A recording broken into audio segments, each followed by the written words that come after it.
Hello, I would like to show you an interesting, quick shortcut for making the snippet roll. We've been seeing a lot of videos recently on YouTube of people making their snippet rolls, and it is a multi-step process. But I have found something that I think might work really, really well. So the first thing I do is start out with Heat and Bond, which I found that idea from Nick the Booksmith. And I put lace on the back, so I have the length that I want my snippet roll to be, which is basically as wide as my table. So it's probably less than 30 inches.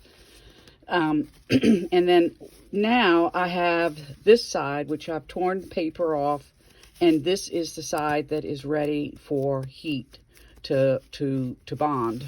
And so I start here, and as I get started with my snippet roll, I'll pull some things together and try to get the information down, or the little ideas down, so that they will be a nice color blend or just something different, or and so forth. But after I get to a certain point, then what I do is take my little iron, or any iron, but I have this for my table, and this this table cover is so that you can iron on the table, so it's a tabletop cover.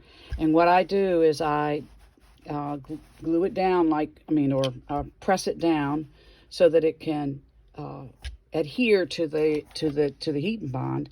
And then if I run across any that didn't make it or didn't stick, or then what I use is, as I go, I will put a little clip here to keep it from if you pick it up, then it's going to all fall off, so all your work is in vain.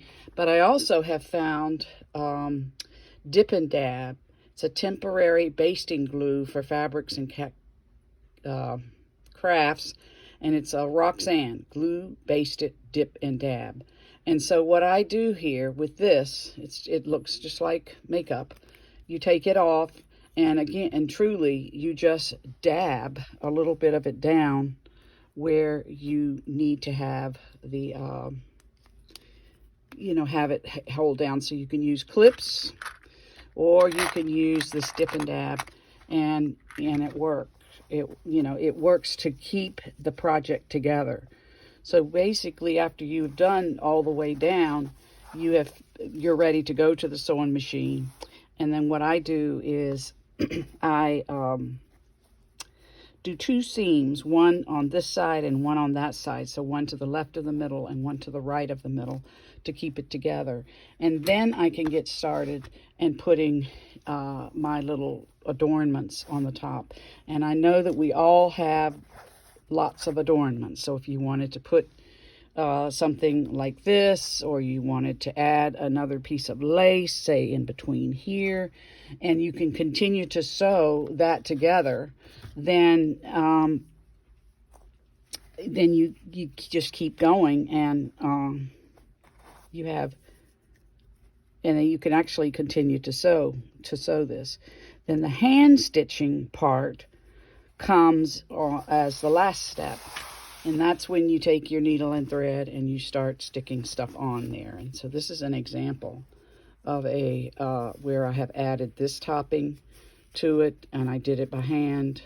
I've sewn some buttons. I sewed this on the back. It's a little flower. I've sewn charms, all sorts of little things that I have sewn on here. And also, sometimes, like these are two pieces of tiny fabric that go together with this, so it kind of made a little tiny bit of a cluster. But what you can do is then you can use these by cutting off to a certain point and using them as pockets. You might want to add a little bit of lace at the top, or whatever matches or goes with the page, or whatever you have. And then you can also cut, say, this to this point, and maybe put some cardboard on the back, and end up with with some tags for your junk journal. So this is how it ended up on the back, and this is how it ended up on the front. So just an idea, way to save time, streamline it better. We'll talk again soon. Thanks for coming along.